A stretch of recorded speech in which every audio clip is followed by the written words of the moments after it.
दोस्तों, इंसान पैसे क्यों कमाता है? अपनी सुकून भरी लाइफ के लिए, अपने बच्चों के लिए।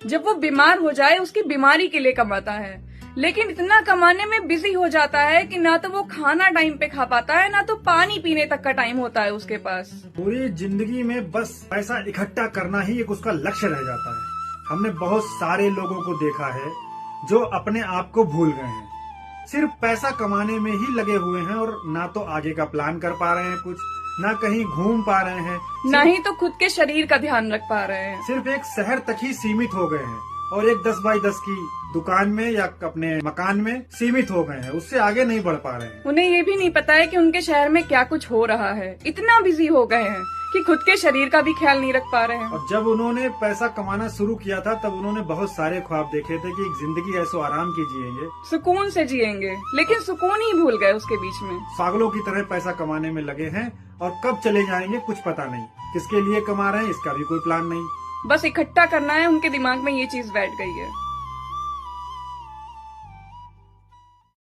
ये समस्या तो बहुत आम हो गई है। किसी ने पूछा है कि आप लोग सबकी परेशानी का हल निकालते हैं, हमें भी बताइए, हमारे सर में बहुत दर्द होता है, हम क्या करें? आज से 4-5 साल पहले इनके भी सर में बहुत दर्द होता था। ये ओवर थिंकिंग की शिकार थी, लेकिन मेडिटेशन की हैबिट से देखिए कितना शांत रहने लगी है। चेहरा भी आप हम दोनों का देख के बता सकते हो कि हमारा माइंडसेट कितना शांत है।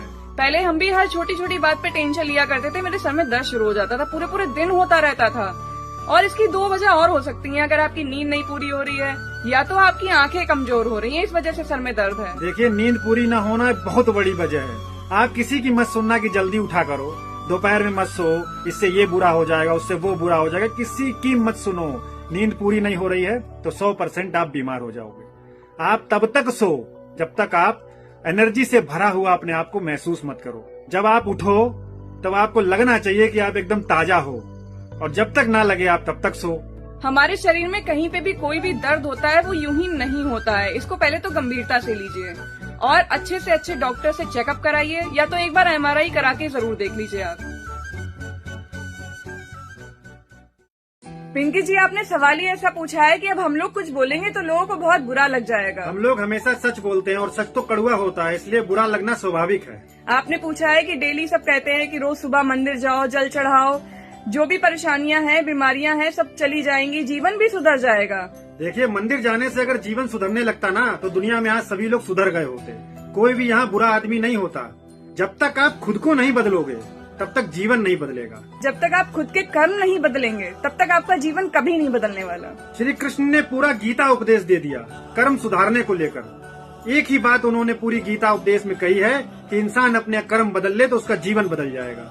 अभी 3 ही साल बीते, कोरोना की इतनी भयंकर लहर आई थी, तब भी लोगों की आंखें नहीं खुली कि हमारे लिए क्या जरूरी है, क्या नहीं जरूरी है। और आप कह रही हैं कि लोटा लेकर जल जाने से बीमारियां ठीक हो जाती हैं, तो आप हमारी बात मत सुनिए।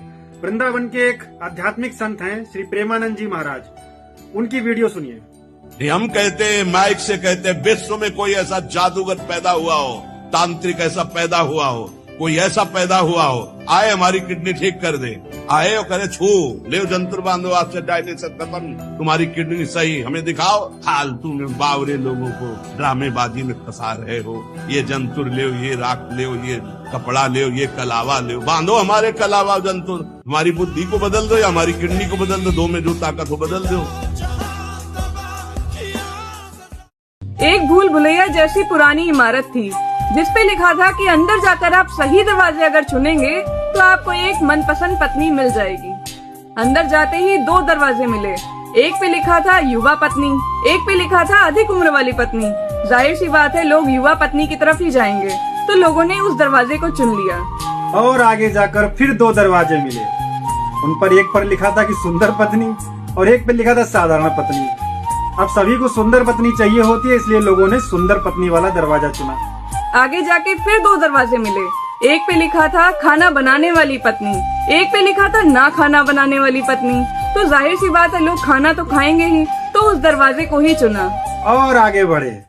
तो वहाँ पे फिर 2 रास्ते थे। एक पे लिखा था दहेज लाने वाली पत्नी, एक पे लिखा था दहेज ना लाने वाली पत्नी। दहेज तो सभी को चाहिए आजकल, तो लोगों ने वही दरवाजा चुना जहाँ से दहेज मिले।